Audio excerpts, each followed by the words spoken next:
Good Friday to you. Welcome on into a brand new month around here. It is November, but it does not feel like it. 60s this morning, 70s this afternoon. We are going to challenge record high temperatures yet again today. But this is it. Cold front coming on in is going to bring in cooler air for the weekend, but it's kicking up the winds today. Gusts over 30 miles per hour this afternoon. Red flag warnings are up for the wildfires that are burning right now north of Boston. We are going to see that cooler air come in tonight. So your weekend, highs in the 50s, sunshine. It'll be in the 30s by Sunday morning. And don't forget, we do turn those clocks back 1 hour as daylight saving time ends this weekend.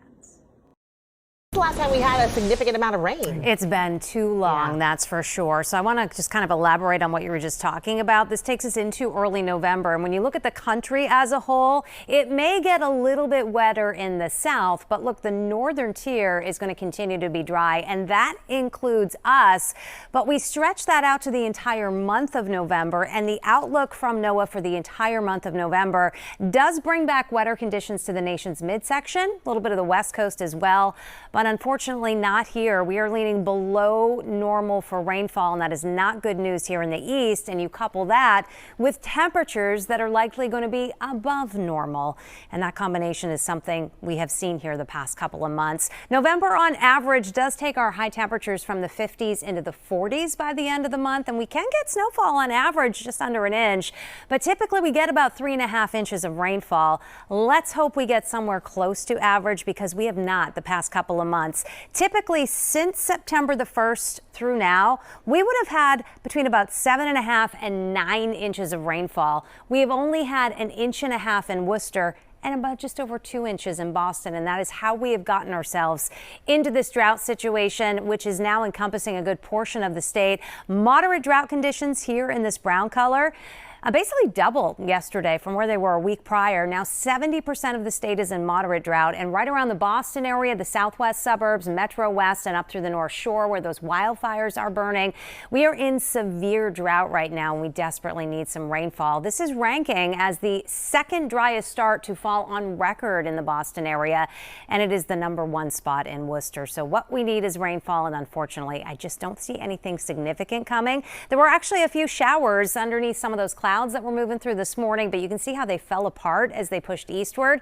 And now the skies are clearing out in the Worcester area. This is all associated with the front, which is going to be a game changer for us temperature wise. It is going to bring in some cooler temperatures. It is going to push us back to seasonable levels for the weekend. You can see the 30s and 40s behind the front, but we are still warm out ahead of it right now, sitting at 72 degrees in Boston. And at the top of the hour, we were 72 in Worcester, but it looks like we shot up at 12:07 to 73 degrees, and that means we have tied the record high in Worcester for this date. And we may get close to the record in Boston, which is 77. We should easily sneak up to about 76 and may actually get a little bit higher if we get enough sunshine here ahead of that front. So we're watching the temperatures this afternoon, but it is yet another near record warm day for us in the Boston area. The wind, though, is busy, and that is bad news for the fire situation. That is why this red flag warning is up till 7 o'clock this evening. Anything that is out there smoldering, could spread easily in these conditions with the stronger winds, which are going to be with us through the afternoon and only gradually come down into tonight. And that wind coming from the west is what's going to pull in that colder air. Now we start the night out clear. There could be a few clouds moving in overnight. Temperatures should fall back into the 40s during the overnight hours. And tomorrow is going to be a beautiful looking day. It's mostly sunny. It is seasonable in the 50s, less wind than today. So that is some good news, but these temperatures in the 50s is where we're going to stay on Sunday as well. High pressure building in, lots of sunshine. It's a beautiful weekend. It's just going to be running cooler. 40s for highs in northern New England with 50s here in southern New England, and we'll do that both Saturday and Sunday. And don't forget, this is the weekend that the sun goes down a little bit earlier as we set those clocks back. Your sunset on Sunday right around 4:30 in the afternoon. We do get an hour's sleep, though, a little extra hour for that change.